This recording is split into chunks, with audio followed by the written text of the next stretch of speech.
Baltimore, you are the new champions of the American League East.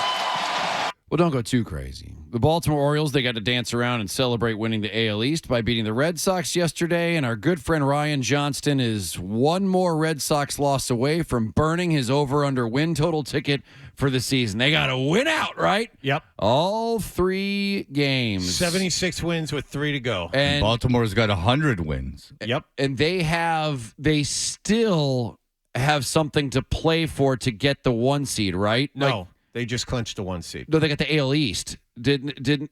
Oh, yeah, I guess that's right, because the Rays. You're right. They're the ones that they were competing with. Right. You're absolutely right. Okay, so there you go. So maybe there's a chance. There is definitely a chance. If the Red Sox are going to beat this team, it's going to be tonight because you figure the entire roster drank until about 3 or 4 in the morning. Yeah. And celebrating.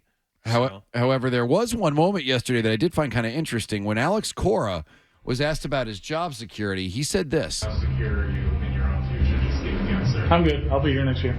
You just said you're definitely going to be back next year. You've been given that guarantee. I'll be here next year. So I will take that. I'll be here. I'll be here next year. Okay. So that obviously means that since they don't have a GM, John Henry told Alex Cora that he was safe. Now, that also means that most likely they're going to bring in a GM, and if they do, that will not give the power to their GM to hire his own manager, correct? Yep. Yeah. All right. Am I reading that wrong? That's okay. That's very when they correct. fired Bloom, that's what you assumed. Yeah. So what you are thinking is that right now Alex Cora just got himself a ton more power with this team. Yeah. Well, I mean, he already got the GM fired.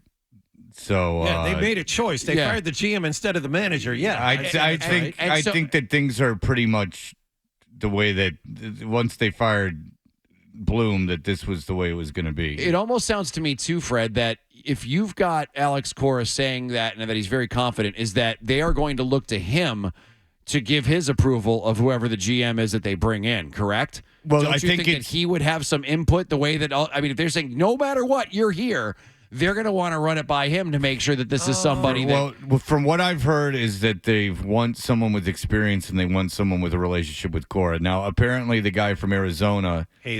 Hazen covered both those boxes, but Arizona's not going to let him take the job. Well, the writers here love Hazen. Yeah. There's been some love letters to him over the last couple of days. I guess that's not happening because the Arizona, as I would too, is not going to let him do that. You got a guy in-house that everyone keeps talking about, Eddie Romero, who they seem to like a lot, has obviously a great relationship with Cora as well. And then there's that woman that they want to...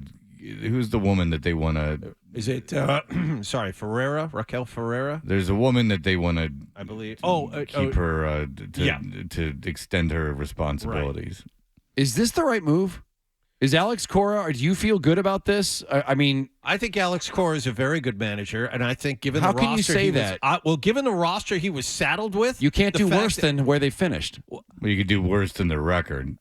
You couldn't do worse than the division. The talent on this team that Bloom gave him, he basically, and you heard Cora complain about it multiple times during the season. I've said this before on this show. I think the only reason the Red Sox were close to qualifying for anything 3 weeks ago is because Cora was the manager. I know that everyone likes Alex Cora, and Alex Cora is a likable guy, and obviously he helped them win a World Series. But don't you think that when you saw some of the moments this season that weren't talent, but it was just knowledge of the game. It was being in the right spot. We talked about it. The screw-ups that even somebody in Little League would know how to do. Being out of position. Can't you put some of that on the manager? Honestly, well, he had a guy playing shortstop that wasn't a shortstop. Multiple guys playing shortstop that weren't shortstops. You give him that roster. You give him that horrible defensive roster. And you would figure, and Fred and I were talking about this at the beginning of the season, you would figure if you're going to be lousy, at least you should be able to field the baseball. They gave Cora a roster that couldn't field the baseball. Yoshida's a DH playing left field. And you had minor league infielders that had no business playing major league games at shortstop. I just think almost any other team, if you finish 3 out of 4 seasons in last place, you clean house. Like the house is cleaned. And it is interesting how all of a sudden how everyone seems to be rallying around Alex Cora. I like Alex Cora, and as I said, he won a championship here. I get it. And the players seem to like him too. Managing through a rebuild, again, they don't have nearly the talent of the rest of the division. And yet they were in line for a wild card or something. They were competing for a wild card. They finished last place. Yeah, but this isn't last place in the NL Central. They lost 16 of their last 21. They've lost their last 7 series, I believe. 16 of their last 21, yes. And this is like something that came. Anyone involved in that needs to get more power. I think extenuating circumstances. I'm on board with. You guys know way more about how everything goes like in the background of all this baseball. I don't. It just seems from the outside looking in. It would just seem to me if this was the track record of any other team in the league, they would clean house and not give somebody who was involved in it more power. Well, you would look at it that they had him managed during a rebuild. They know that the talent wasn't up there with, especially with injury, wasn't up there with the rest of the division, and that despite a real talent gap, he was able to keep them competitive through most of the season. They put the blame on the GM, and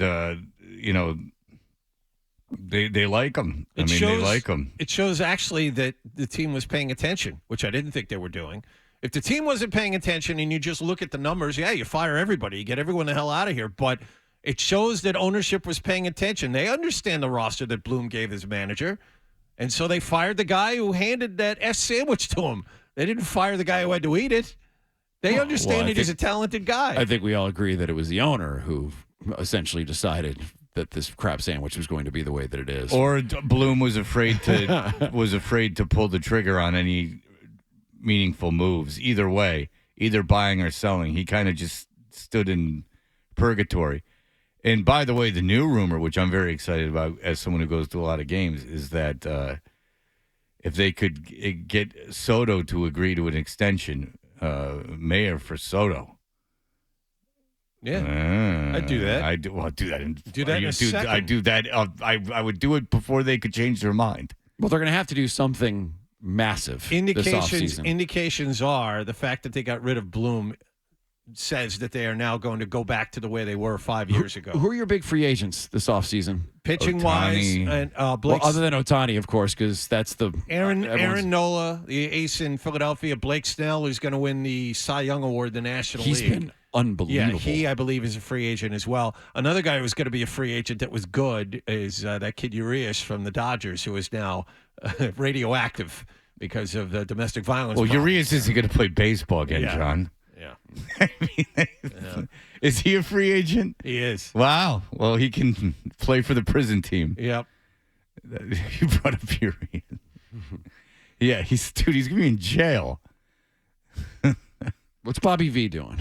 Let's bring him back. Bobby V is he's out there matriculating on campuses. Did Bobby V run for mayor of some town? He did. In Connecticut, and he lost. Oh, I remember that. And he claimed voter fraud after he lost. Well, shouldn't he? That's the new thing. If you lose an election, it's of course story now. It's voter fraud, especially in those Connecticut towns. That's right. Stanford. I'm so popular. How Stanford. can someone not vote for me? Obviously, there's fraud involved. Well, Stanford is a horribly corrupt town. It's like Chicago in the 40s. Well, this will be interesting to see what they end up doing. I mean, do you think, chances of them making a move on Ohtani?